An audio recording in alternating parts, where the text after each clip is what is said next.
Our next presenter is Stanley Mordensky, and he'll be talking about what matters most, measuring feature importance for geothermal resources using supervised learning. Go ahead. Thank you.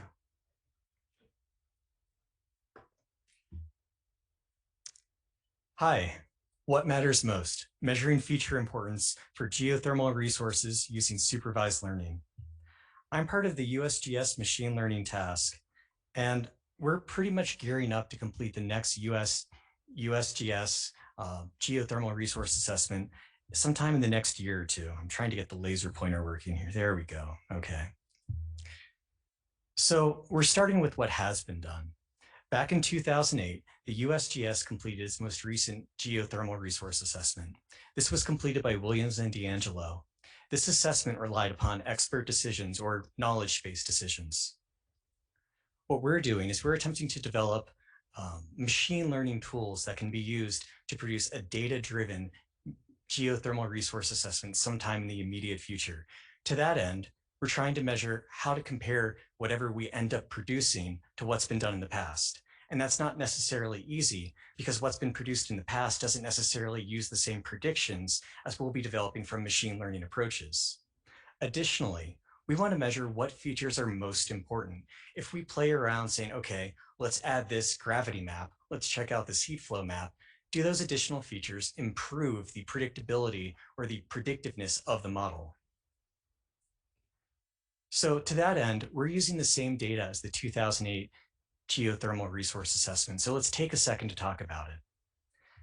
Back in 2008, the Western United States was divided into 2 kilometer by 2 kilometer cells. That produced over 700,000 cells across the Western United States.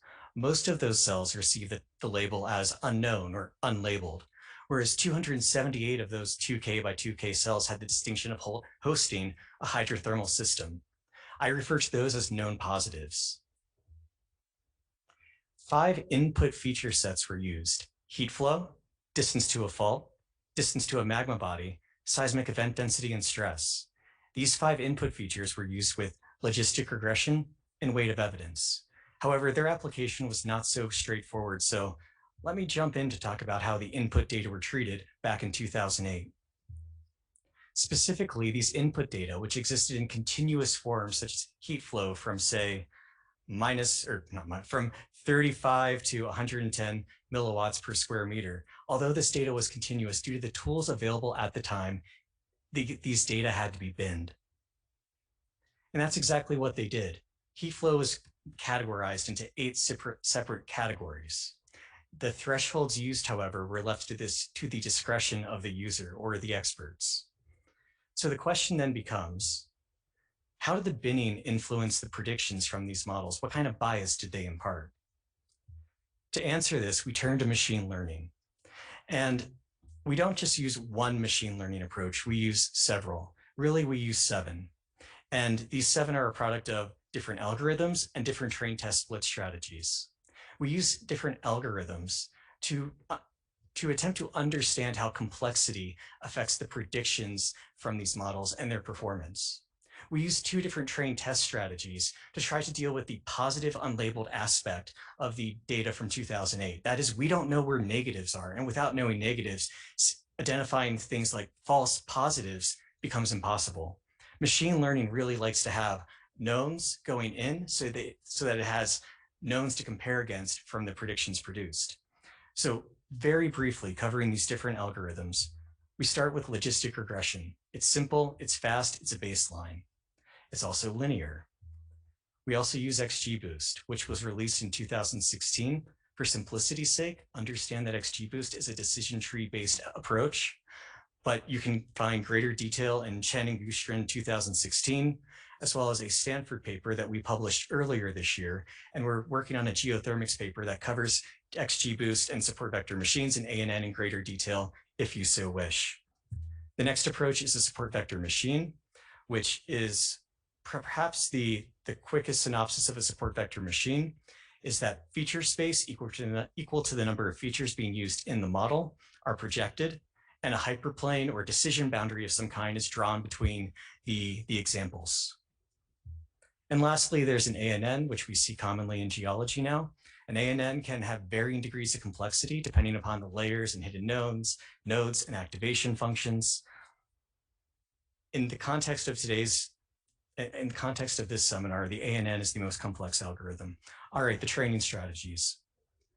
We use two training strategies to attempt to deal with that positive unlabeled aspect of the data and deal with that extreme severe class imbalance between those 278 knowns and those 700,000 unlabeled points. So in the single training strategy, we downsample the unlabeled points so that the class imbalance between the known positives and the unlabeled approximately matches what we would expect the natural estimate to be. In the ensemble strategy, we take all those unlabeled data and we divide those unlabeled data into subsets so that with the known positives, the unlabeled data have approximately, again, the estimated natural class imbalance and produce several small models that are then averaged together to produce one ensemble model.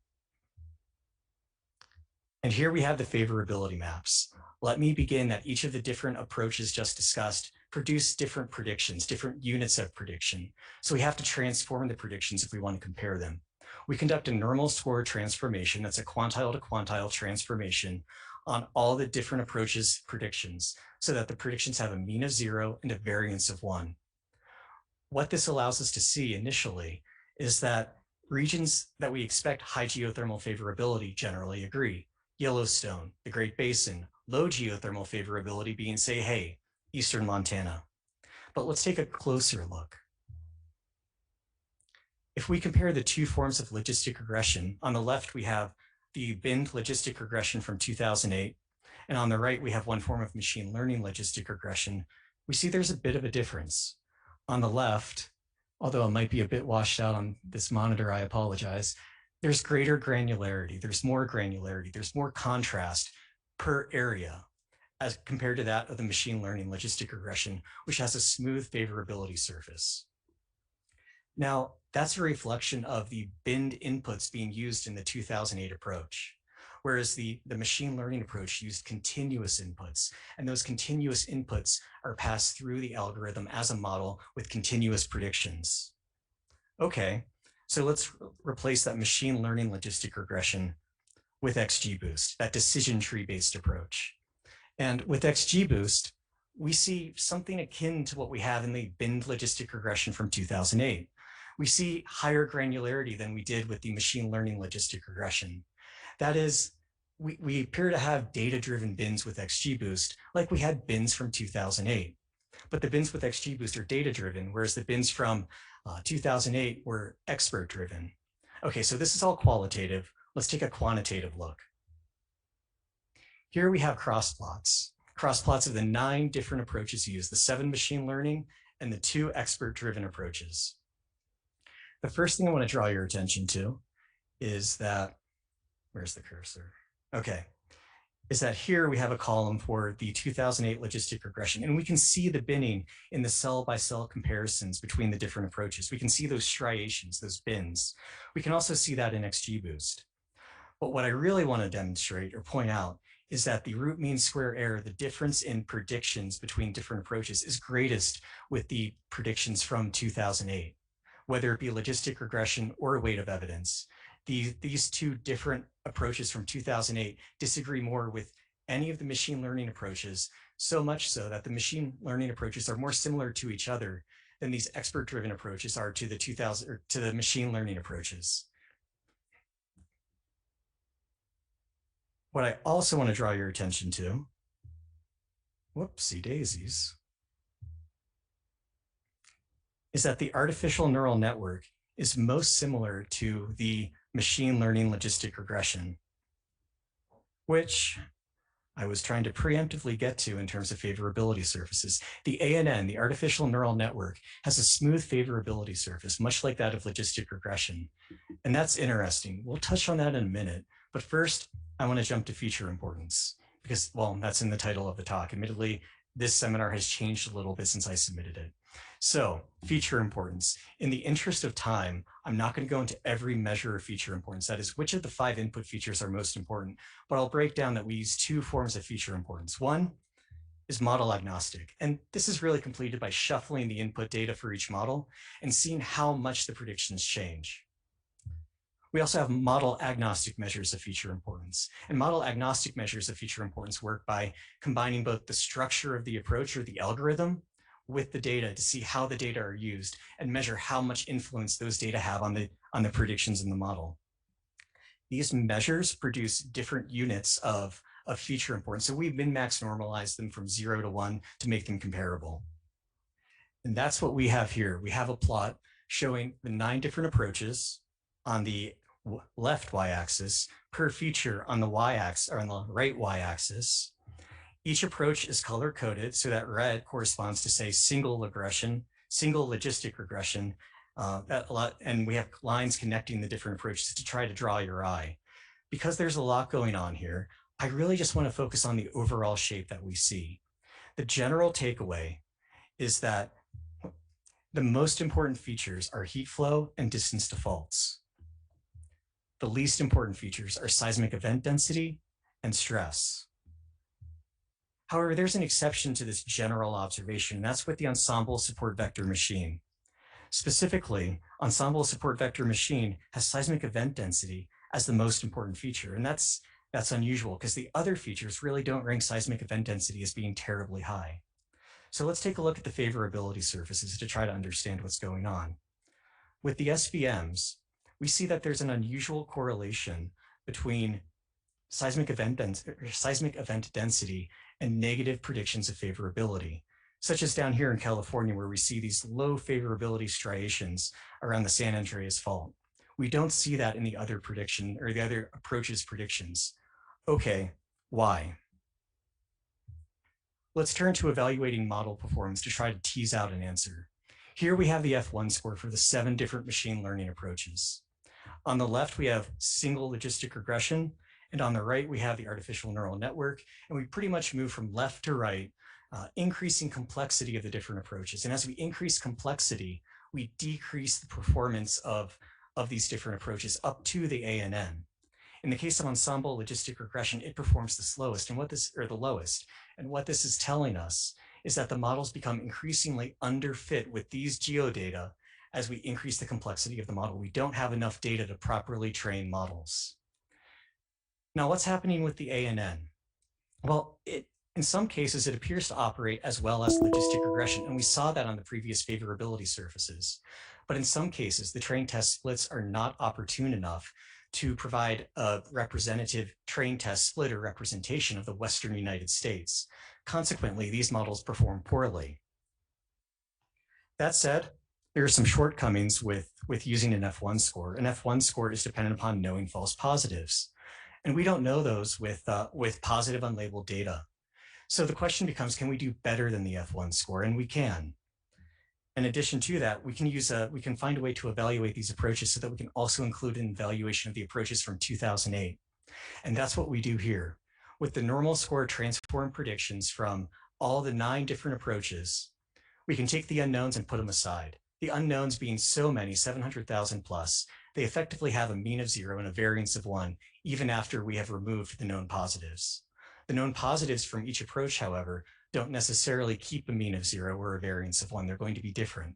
In essence, we're comparing the stationarity between the 9 different approaches for the known positives. And the more positive the predictions from the different approaches, the more these curves will be to the right. The farther to the right these different curves, the more certain that approach is that its known positives are being predicted as positive.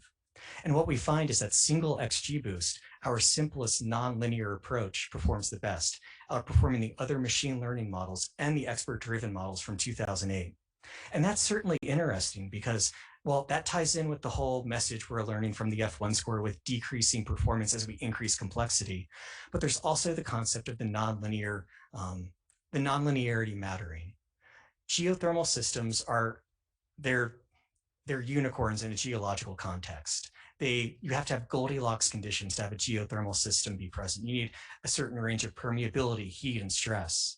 And the nonlinear approaches allow us to target those narrow bands where these conditions are present. So this brings me to the end, and I can say that machine learning offers value to improve upon the current geothermal assessment workflow. And machine learning can also show which new features offer more value. And by understanding the values of those new features, we can better understand how the models are operating. However, this leaves standing questions. How can we improve upon the F1 score?